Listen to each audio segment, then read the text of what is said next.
What really happens when one of Hollywood's boldest stars walks straight into the glare of daytime television's most fearless interviewer while the cameras are live and there's no escape? Today, you're about to witness a moment that turned a simple talk show appearance into one of the most jaw-dropping confrontations viewers never saw coming. And before we dive in, remember this. Moments like these don't happen twice, so make sure you stay with me all the way to the end, because what unfolds only gets more intense. It was meant to be a routine visit. The actress had been touring studio after studio to promote her newest project, smiling for cameras, answering the same polished questions, delivering the same safe, rehearsed responses. The show she walked into that day was expected to be no different. Just another friendly stop on a long media tour, a quick chat, meant to entertain viewers during their afternoon break. Everything was timed, tidy, and controlled. Or so everyone thought. But the moment she stepped onto that familiar set, the atmosphere shifted. There was a tension in the air no one could quite explain, like the calm before a storm no one wanted to acknowledge. Across the table sat the host, a woman known for her sharp tongue, fearless opinions, and the kind of stare that could pull the truth from anyone. Regular viewers could see it instantly. Something was brewing behind her steady smile. As the smiles and greetings were exchanged, something in her expression said this conversation was not going to follow the script. And right then, if you'd been watching closely, you would have known. This was about to go completely off the rails. The host began sweetly, almost too sweetly, welcoming her guest back and complimenting her impressive career. But just beneath the surface of her words was a hidden edge, the kind that makes you sit up and pay attention. The guest laughed politely, offering her well-practiced charm, though her eyes flickered with a hint of confusion. Then came the turn. One carefully placed question shifted the entire tone of the room. The host mentioned rumors about the guest's leadership on set, whispers about intensity, control, even discomfort among those who worked under her direction. The studio went silent. You could feel every pair of eyes lock onto the guest, waiting for her reaction. She straightened in her seat, her voice calm but sharpened by surprise, stating firmly that she ran a professional, respectful environment, and that high standards were simply part of excellence. For a moment, it felt like the conversation might regain its balance. But then the host leaned forward, her voice lowering, as she questioned whether those high standards had crossed unseen lines. The accusation landed like a thunderclap. The guest's face shifted, shock and disbelief replacing her practiced smile. She denied the claim immediately, her words strong and unwavering. But the host wasn't backing down. She hinted at unnamed sources, stories whispered behind the scenes, people who allegedly left sets overwhelmed and in tears. With every word, the tension thickened, wrapping itself around the room as both women realized this was no longer an interview. It was a confrontation. The guest pushed back, demanding clarity, demanding names, demanding truth. She accused the host of hiding behind rumors and turning gossip into spectacle. Chairs scraped the floor as both women stood, the polished television image shattering in real time. Around them, the other people on set froze, caught between stepping in and letting the drama unfold. Somewhere in the control room, fingers hovered over buttons, torn between cutting to commercials or capturing what might become television history. Voices rose. The room buzzed with raw emotion. The guest spoke of betrayal and ambush. The host fired back about honesty and accountability. In that moment, it was no longer about a film, a tour, or a friendly appearance. It was about power, reputation, and who controlled the story now that it was unraveling in front of millions. And just when it seemed the situation had reached its breaking point, when one more word could tip everything over the edge, the atmosphere shifted again, leaving everyone watching at home with one burning question. Who was really telling the truth? And what would happen next? I've spoken to people who worked closely with you. Real individuals with real stories who felt safe enough to share them with me, the host said, her eyes locked on her guest. And in that moment, the entire room seemed to stop breathing. Then say their names, the guest shot back, her voice sharp and unflinching. If you're so sure of what you're claiming, have the courage to put those names out there for the whole country to hear. The challenge dropped between them like a heavy gauntlet, daring the other to pick it up. For the first time since this encounter began, the host hesitated. Her mouth opened, then closed again, as she searched for a response that suddenly wouldn't come as easily. "I protect the people who speak to me," she finally said, though the confidence in her voice had noticeably faded. "How convenient," the guest replied coolly, the edge in her tone impossible to miss. "You get to throw accusations into the air while hiding behind shadowy, anonymous voices. How incredibly brave of you." The words hit hard. The host's face flushed as the implication sank in, and she stepped closer, her voice dropping into a tight, furious whisper. "Don't you dare question my integrity. I built this career long before you ever stepped onto a set." "And that gives you the right to tear someone down without proof?" the guest fired back instantly. "Your experience should make you more responsible, not more reckless." The studio reacted all at once, looking at a collective gasp, audible and sharp, and then, just when it seemed the conversation couldn't possibly cross another line, it did. "You want to talk about reckless choices?" the host snapped. "Then let's talk about your life outside the studio. Let's talk about the decisions that reveal who you really are." The air went ice cold. Every person in the room knew a boundary had just been shattered. The guest's face drained of color, her eyes blazing with warning. "Don't," she said quietly, her voice so low it carried more threat than any shout could have. "My personal life is not your weapon, and you know that." But there was no pulling back now. Fueled by adrenaline, by years of built-up resentment toward what she saw as untouchable privilege, the host pushed on. "Nothing is off the table when you sit here. That's the reality." "No," the guest snapped, her fists clenched at her sides. "That's your version of reality, and one built on chaos for the sake of ratings. There are lines you don't cross, and you just sprinted over every one of them." A humorless laugh escaped the host's lips. "Lines? That's rich coming from someone accused of blurring every professional line on her own sets." "Accused," the guest repeated, seizing on the word instantly. "That's the only thing you have. Accusation, rumor, speculation. Not evidence, not facts. Just gossip dressed up as truth. Is that really how low you're willing to go?"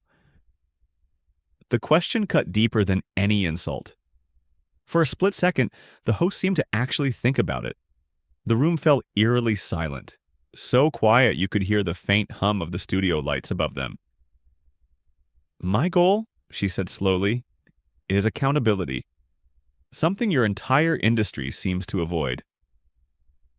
A bitter smile touched the guest's lips. "Accountability? From someone who just spent 10 straight minutes making claims she can't prove?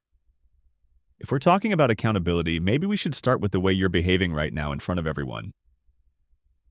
And in that moment, everything changed. The power in the room shifted. Suddenly it wasn't the guest on trial, it was the host. The co-host sat frozen, trapped between shock and disbelief, watching as the conversation tipped on its axis. "I'm doing my job," the host stammered. "I'm asking the questions no one else is brave enough to ask." "No," the guest answered coldly, never breaking eye contact. "You're not being brave. You're ambushing someone for spectacle, and the entire world can see it." And the question hanging in the air now wasn't about rumors. It was about her. There's a massive difference between asking tough questions and deliberately trying to humiliate someone in front of millions of people, the guest said firmly. The color rushed to the host's face, deepening with every passing second. "No one set you up for anything," the host snapped back. "If you can't handle difficult conversations, maybe you don't belong on a publicity tour in the first place." "Difficult conversations?" The guest's voice rose, echoing slightly across the studio. You haven't asked me a single meaningful question about my work. Not one. You haven't mentioned the project I came here to discuss. You haven't spoken about the story, the message, or the creative process behind it. This entire segment has been about one thing: your personal agenda against me. The word personal struck the host like a slap. For a moment, she seemed unable to respond. I don't have any personal issue with you, she finally forced out. Don't you? The guest pressed, sensing the shift instantly. Because from where I'm standing, this doesn't feel professional at all. It feels like you decided long before I ever stepped onto the stage that you were going to try to tear me down in front of an audience. The host's hands trembled slightly now, whether from fury or something deeper no one could tell. That's absurd. I treat everyone who sits here the exact same way. The guest shook her head slowly, her voice calm but devastating. No, you don't. I've watched this show. I've seen you praise some people and hunt others. And today, for reasons only you understand, I was chosen as your target. Target? The host scoffed, though the word clearly landed hard. You're not some helpless victim. You're one of the most powerful figures in your industry. You have influence, resources, fame, and you want sympathy? I want to be treated with basic human respect, the guest replied, something you seem unwilling to offer. That was the moment the remaining professionalism shattered. The host's voice shot up a register, sharp and unfiltered now. You want to talk to me about decency? She snapped. Let's talk about integrity. Let's talk about the damage people cause when they insert themselves into other people's lives and tear families apart. Let's talk about the hypocrisy of preaching empowerment while destroying lives behind the scenes. The studio erupted. Gasps rippled through the audience. Cameras zoomed in automatically, hungry for every flicker of emotion. The co-hosts finally spoke up in shocked protest, but their voices were drowned out by the intensity unfolding at the center of the set. The guest's expression moved through shock, then pain, and finally settled into a cold, controlled rage that sent chills through the room. How dare you, she said quietly. How dare you weaponize my private life for entertainment? You made those choices public with your actions, the host fired back, clearly past the point of restraint. Those choices affected real people, and now you want them to be untouchable? My relationships are between me and those involved, the guest replied, her strength returning with every word. They have nothing to do with my career, nothing to do with the film I came here to discuss, and absolutely nothing to do with you. The host's chest rose and fell as she struggled to control her breath. Everything is connected, she insisted. Your character, your decisions, the way you treat people, it's all one story. You don't get to separate it when it suits you. Accountable to who? The guest demanded. You? Who gave you the right to sit in judgment over my life? For the first time, the host had no immediate answer. Her mouth opened, but no words came. The silence was deafening. Finally, she muttered, I'm a journalist. I ask the questions that matter. A sharp, humorless laugh escaped the guest. A journalist wouldn't rely on whispers and speculation, she said coldly. That's not reporting. That's sensationalism dressed up as truth. And in that moment, the real question hung in the air, thick and undeniable. Had this stopped being an interview altogether and turned into a public execution? The comparison to tabloid reporting struck the host like an actual blow. Years of work, countless interviews, a carefully built reputation, all of it had just been dragged down to the level of sensational gossip. I am not some cheap tabloid voice, she seethed through clenched teeth. I've dedicated my life to real journalism. Then start acting like it, the guest shot back without hesitation. Real journalists verify information, they check facts, they give people a fair chance to respond. You've done none of that here today. The host opened her mouth to respond, but the guest didn't stop. The words poured out now, fueled by years of unspoken frustration with public scrutiny and twisted narratives. "You brought me here under false pretenses," she continued, her voice growing stronger by the second. "You made me believe this was going to be about my work, my film, my creative process. Instead, you walked me into an ambush built entirely on speculation and personal attacks. That's not journalism, that's a calculated hit." The phrase echoed through the studio. Even the crew members, hardened by years of television drama, shifted uncomfortably in their places. This was no longer just heated television. It had crossed a line no one could ignore. "It wasn't a hit," the host muttered weakly. "I was asking legitimate questions." "Legitimate?" the guest challenged.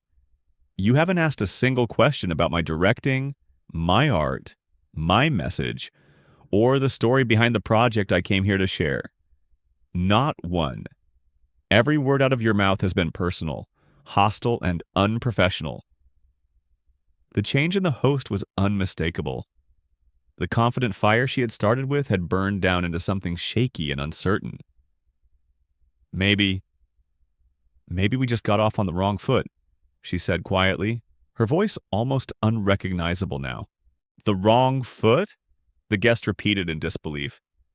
"No, you didn't slip up. You made a deliberate choice to attack me instead of doing your job. That wasn't a misstep. That was intent." Silence swallowed the room. The audience didn't move. The co-hosts sat frozen. It felt as though even the air itself refused to stir. "I was only trying to do my job," the host whispered. "No," the guest replied firmly. "You were trying to humiliate me in front of millions of people. You were trying to tear down my name using rumors and hearsay. That isn't doing your job, that's abusing your platform." That final accusation hit harder than anything else. The host's shoulders dropped. She sank back into her chair, suddenly smaller, suddenly human, as the reality of what had just happened started to settle in around her. "I think this conversation is over," the guest said, her voice now calm, controlled, final. She turned to leave, and that's when the host suddenly spoke again. "Wait!" Her voice cracked. The room held its breath. The guest turned back slowly, her expression unreadable. "What now?" she asked. "More claims, more rumors, more attempts to tear me apart?" The host shook her head. "No, I think I crossed a line." The admission hovered between them, fragile and heavy. For a moment, it almost seemed as if an apology might follow. A real one. But the guest's eyes hardened. "You didn't just cross a line," she said quietly. "You tried to dismantle my life on live television. That's not a maybe." The host looked around for the first time, really seeing the stunned faces, the uncomfortable crew, the silence that had filled the studio. The gravity of the moment finally landed. "I think we need to go to commercial," she muttered, signaling frantically toward the producers. As the countdown to the break began, she turned back one last time. "I'm sorry," she said, but the words came out thin, almost powerless. The guest studied her for a long, tense moment, then slowly shook her head. And in that silence, of that final, crushing silence, the real damage became painfully clear. The moment Joy was compared to a tabloid reporter, it visibly shook her. It struck her like something physical, as if years of hard work and credibility had suddenly been thrown into the gutter, reduced to the level of sensational headlines at a supermarket checkout. With her jaw clenched, she snapped back, insisting she was no tabloid writer, reminding everyone that she had dedicated decades to real journalism. But that was exactly when Olivia fired back with a sharp, cutting response that shifted the energy in the entire room. If she truly believed she was a serious journalist, then she should act like one, Olivia said. Because true journalists verify facts, provide evidence, and give people the opportunity to respond fairly. None of that had happened here. And before Joy could take another breath to defend herself, Olivia pushed even harder. The conversation had now turned into something much deeper, years of frustration with the media began to pour out in front of everyone watching. Olivia's voice gained strength as she called out the deception. She had come to the studio believing she was there for a professional, respectful interview about her career and creative work. Instead, she had walked into an ambush filled with accusations and personal attacks. This wasn't journalism, she said. It was a setup, a calculated attempt to tear her down. The phrase, "a hit job," hung heavily in the air, echoing around the studio. Even seasoned crew members who had seen countless arguments over the years shifted uncomfortably in their places, sensing just how far this had gone. When Joy weakly denied the accusation and claimed she was only asking valid questions, Olivia shut that down instantly. What valid questions? She demanded. Nothing had been asked about her directing, her films, or her artistic purpose. Every comment Joy had made had been aimed at personal humiliation, fueled by spite rather than professionalism. The power dynamic in the room had completely flipped. The once confident host now looked shaken, her composure unraveling right in front of the audience. Her voice softened as if she suddenly realized the weight of her actions, attempting to smooth things over by suggesting maybe the interview had simply gotten off to a bad start. But Olivia refused to let the moment be downplayed. This wasn't a misstep. It was a deliberate attack, a conscious choice to target her instead of doing the job ethically. The studio had gone so silent you could practically hear everyone holding their breath. Every word felt heavy. Every second felt stretched. When Joy tried once more to justify herself by saying she was only doing her job, Olivia's response was sharp and unwavering. "No," she said. This wasn't her doing her job. This was her abusing her platform to publicly humiliate someone on national television based entirely on gossip. That accusation crushed whatever confidence Joy had left. Her body sank into the chair as if the strength had left her completely. In a calm but final tone, Olivia announced that the interview was over.